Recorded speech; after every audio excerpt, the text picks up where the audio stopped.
Hey, welcome back to the channel. Hey, I want to talk about some of my favorite movies that I used to watch in the 80s. So I'm going to make a little playlist about some of my favorite movies of the 80s because I graduated in 1978. So there's a lot of movies in the 80s that had an impact on me. So the first movie I want to talk about is Dark Knight of the ScareCrow. Yep. Dark Knight of the ScareCrow. I'm going to show it to you again. Hopefully it stays in view. Dark Knight is the ScareCrow. Should be able to see it. I'll put it up against there. Hopefully it comes in view.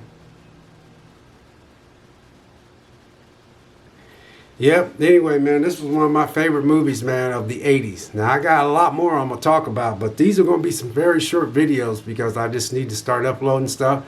Now, I'm not uploading this for the heck of it. It's just that I know there's some of you folks out there that's probably younger than me. I probably watched us. But I'm going to read the plot synopsis and we'll go from there. Said when a young girl is found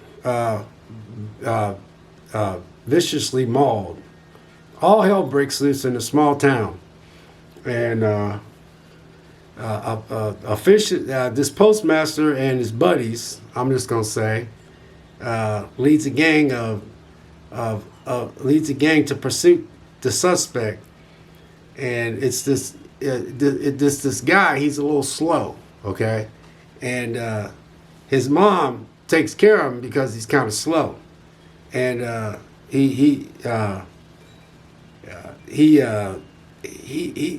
little girl got mauled by a dog, but the little girl, this guy was a little slow, and what happened was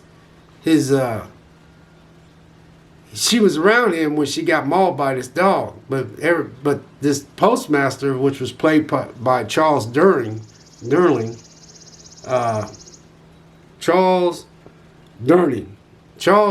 y'all know who he is. Anyway, he gets his little buddies, and they decide to hunt the guy down. Well, his mom was trying to convince him that he didn't have nothing to do with it. He just happened to be there because that little girl was friends with this guy. He was a little mentally challenged. So he was trying to run away because they was going to hunt him down and kill him because they thought that he did something to this little girl. But what happened was a dog got loose, and the dog mauled the little girl. And it didn't kill her, but it hurt her pretty bad. So they thought he did it. So he was trying to go to his mom, and his mom was trying to protect him. So they got an idea to have him, go out in this field and, get up on that stick and play like he's a scarecrow.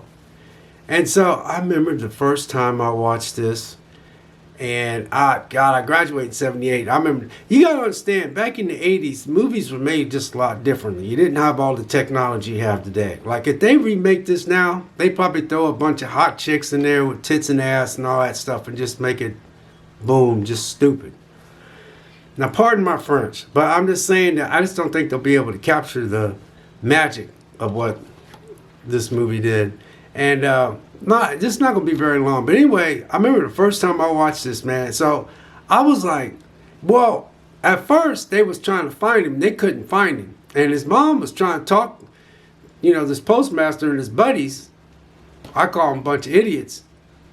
She was trying to convince him that he didn't do it. But they was hell-bent on trying to find him. And so when they was looking, they had guns and stuff. And so they was looking for him, and then when they went out to the field, they was kind of confused, and they was like, man, I remember the first time I watched this. I remember first they kept looking, and all of a sudden they sensed something. They looked up, and they seen the scarecrow, and they looked up, and then they went like this, and you could see his eyes. You could see the fear in this man's eyes. He was fearing for his life because he was mentally challenged, but he didn't do it. And they just stood back, man, and just started blowing holes in this dude, man. They was lighting him up. And so they killed him right there. They killed him right there. And so after that, things started, a lot of creepy things started happening because when they took the scarecrow down, they you know, they was trying to conceal what they did. And I think there was a total of 4 or 5 of them. And, you know, so after it was all done, they just went back to their normal lives. But then the next thing you know, they just kept looking around. They look out in that field and they see that ScareCrow out there. Well, that ScareCrow, they took the ScareCrow down. You gotta understand, this was back in 1981 when this movie came out, and it came out in October. And they was looking, it's like, you know, they knew for sure that ScareCrow, they took that ScareCrow down because they know they killed him. But this ScareCrow started picking them off one by one. And now, the reason why this movie was so different, because it was made back in 1981, and it was really good acting, and the way the kills were, it wasn't like today if you make this over again. Because I know there's a ScareCrow 2. I didn't even give it a chance. I didn't even watch it. But, you know, the way he killed each and every one of these things, he was freaking these guys out because they just couldn't believe this thing was, you know, he came back to kill them and stuff. And there was a part where the guy was working on this combine, this you know, the stuff that shreds wood, a wood shredder.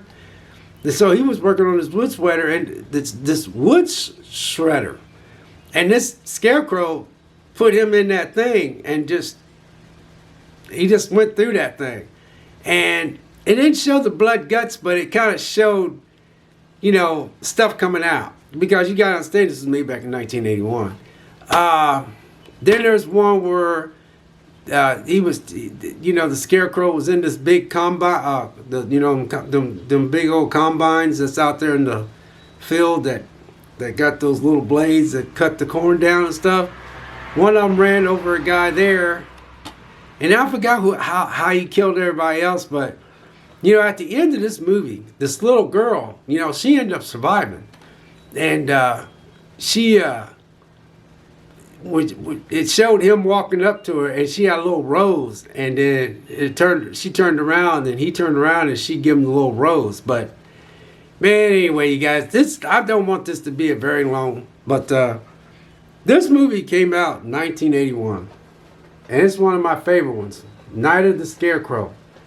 If they make this now, man, it probably suck, you know, because they probably just wouldn't put that much heart in it. But you gotta understand, when they made stuff like this back in the 80s, now, I graduated in 1978, so when they made stuff like this back in the 80s, they put a lot of effort in it. But there's some of the people that's in the back. I don't think you can see it, but maybe you can. That's Charles Durning. And that little girl over there is the one that got mauled by the dog, but she survived. And then that's the mom and the guy that was mentally challenged. And they tormented his mom so bad that she ended up having a heart attack. So that was even more on their conscience and stuff. So, you know, as each day went by, they was finding out one of their buddies got killed, and then it just the way they were being, the fear that they showed in their face and stuff. But this is an original classic, you know, and even Vincent Price said it was marvelous. I was terrified because, you know, Vincent Price was the man back in them days. But anyway, this is a flashback of the 80s, you guys. But anyway, Dark Night of the ScareCrow. Yep, the 80s. Ah, man, like I said, I graduated back in 1978, man, and I'm telling you what, man, the 80s just put out some bangers. Anyway, God bless, take care, and we'll catch you in the next video. I got about 4 more movies I'm going to talk about that are my favorites in the 80s. I'm not going to talk about too many of them, but there's going to be a few. So we'll catch you later. God bless. Drop a like if you don't mind. I appreciate it. We'll see you.